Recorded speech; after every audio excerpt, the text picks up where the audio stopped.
Hello everyone, আজ আমি দুপুরে রান্নায় করেছি মেথি শাক ভাজা। তাহলে চলো তোমাদের সঙ্গে রেসিপিটা শেয়ার করি। তোমরা কারা কারা মেথি শাক পছন্দ করো আমাকে অবশ্যই কমেন্টে জানিও। তো আমি কিন্তু মেথি শাকের শুধুই পাতাগুলো নিয়েছি, ডাঁটি দিলে ভীষণ তেতো হয়ে যায়। তো এবার আমি খুব ভালো করে শাকগুলো ধুয়ে নেব। আর এদিকে ছোট করে বেগুন কেটে রেখেছিলাম, সেটাও ধুয়ে নিলাম।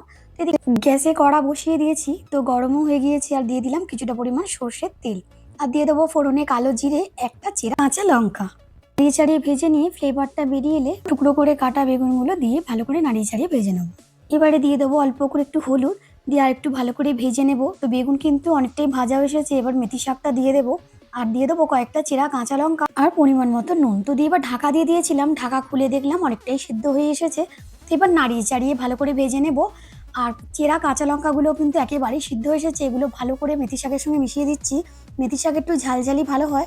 তো শীতের দুপুরে গরম ভাতের সঙ্গে এরকম মেথি শাক থাকলে অর্ধেক ভাত খাওয়া হয়ে যায়। আজ এই পর্যন্তই, গুড বাই।